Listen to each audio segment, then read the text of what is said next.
नमस्कार।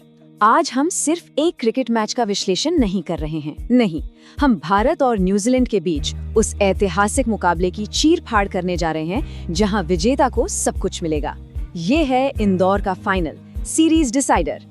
तो चलिए सीधे उस सवाल पर आते हैं जो हर किसी के दिमाग में है। सीरीज का फैसला एक मैच पर टिका है, लेकिन क्या हो अगर मैं कहूं कि इस पूरे मैच का नतीजा सिर्फ एक सिक्के की उछाल पर तय हो सकता है? जी हाँ, इंदौर के मैदान की जो खास परिस्थितियां हैं वो इसे एक हकीकत बना सकती हैं। सबसे पहले ये समझते हैं कि दांव पर लगा क्या है।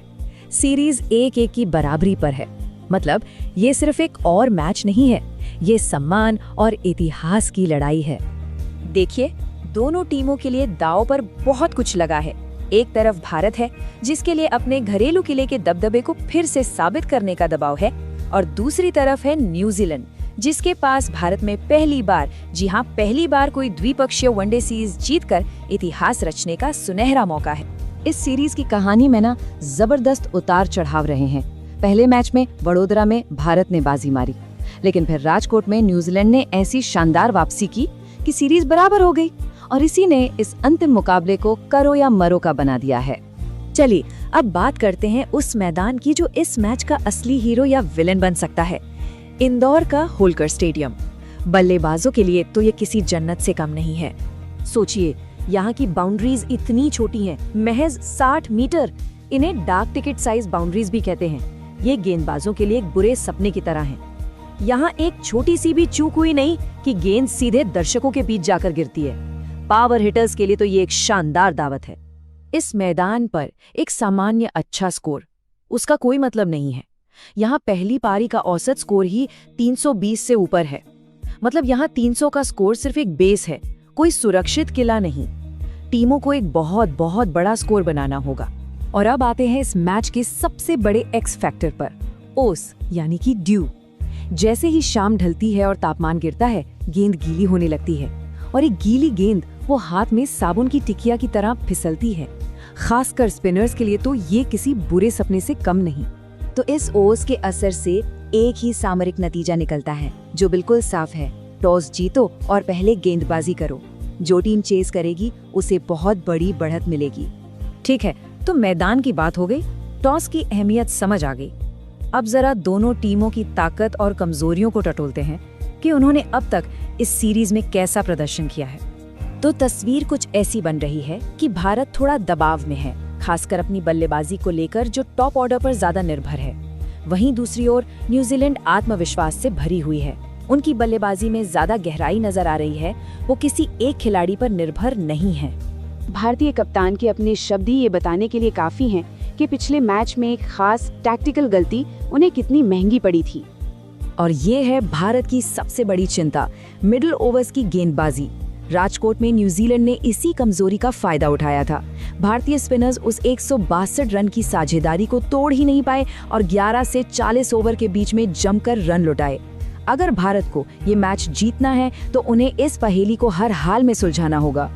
ये आंकड़े चीख चीख कर कह रहे हैं कि डेरिल मिचेल इस सीरीज के सबसे खतरनाक बल्लेबाज रहे हैं। वो अकेले ही 200 से ज्यादा रन बना चुके हैं। वो भारत के लिए सबसे बड़ा खतरा बनकर उभरे हैं, इसमें कोई शक नहीं है। और ये डेटा इस बात को और पुख्ता करता है। देखिए, न्यूजीलैंड के स्पिनरों ने न सिर्फ रनों पर बेहतर कंट्रोल रखा है, बल्कि खेल की गति को भी भारतीय स्पिनर्स के मुकाबले कहीं ज्यादा प्रभावी ढंग से काबू में किया है। तो चलिए अब टीम लेवल से हटकर उन खास व्यक्तिगत मुकाबलों पर ध्यान देते हैं, उन डुएल्स पर जो शायद इस खेल की दिशा और दशा दोनों तय करेंगे। और सबसे पहले ये हाई प्रोफाइल टकराव। एक तरफ है द मास्टर विराट कोहली और दूसरी तरफ the giant Kyle Jamieson, New Zealand के वो विशालकाय तेज गेंदबाज। देखिए, जैमिसन अपनी ऊंचाई का फायदा उठाकर कोहली को उस कॉरिडोर ऑफ अनसर्टेनिटी में फंसाने की कोशिश करेंगे। कोहली को अपनी पारी की शुरुआत में बहुत धैर्य दिखाना होगा। उन्हें जैमिसन को अपनी लाइन बदलने पर मजबूर करना होगा, न कि उनकी उछाल भरी गेंदों पर बल्ला लगाना होगा। और अब वो मुकाबला जिसने दूसरा वनडे तय किया था। एक तरफ है न्यूजीलैंड के in form sweeper Daryl Mitchell, तो दूसरी तरफ भारत के मिस्ट्री स्पिनर कुलदीप यादव। ये एक तरह से रीमैच है। राजकोट में मिचेल ने स्वीप शॉट का इतना शानदार इस्तेमाल किया कि उन्होंने कुलदीप की लेंथ ही बिगाड़ दी। इंदौर में जीतने के लिए कुलदीप को कुछ अलग करना होगा। शायद हवा में गेंद को थोड़ा धीमा फेंकना, एक लूप बनाना या अपने लाइन में थोड़ा बदलाव करना, ये एक कारगर उपाय हो सकता है। तो ठीक है, हमने आंकड़े देखे, टीमों की कमजोरियां ताकतें देखी और खास ड्यूल्स को भी समझा। अब इन सबको मिलाकर देखते हैं कि इस मैच के संभावित नतीजे क्या हो सकते हैं। ये बिल्कुल साफ है। सिनेरियो ए, जो टीम टॉस जीतकर पहले गेंदबाजी करती है वो मैच जीतने की प्रबल दावेदार होगी। सिनेरियो बी, जो टीम टॉस हारकर पहले बल्लेबाजी करती है उसके लिए ये एक पहाड़ चढ़ने जैसी चुनौती होगी। उन्हें 360 से भी ज्यादा का स्कोर बनाना होगा, जो आसान काम नहीं है। तो अंत में जीत का फॉर्मूला क्या है? बिल्कुल साफ है। स्टेप 1, टॉस जीतो। स्टेप 2, पहले गेंदबाजी करो, और अगर किस्मत साथ ना दे और पहले बैटिंग करनी पड़े तो स्टेप 3, बोर्ड पर एक असाधारण स्कोर लगाओ। स्टेप 4, मिडिल ओवर्स में कंट्रोल रखो, और स्टेप 5, डेथ ओवर्स में कमाल दिखाओ। तो क्या आंकड़े ही सब कुछ तय कर देंगे, या फिर व्यक्तिगत प्रतिभा का कोई असाधारण लम्हा या किसी टीम का एक अप्रत्याशित पतन इस सारे विश्लेषण को धत्ता बता सकता है? क्या कोई ऐसी अनहोनी होगी जो सारे समीकरण ही बदल दे? खैर, इसका जवाब तो हमें इंदौर में ही मिलेगा।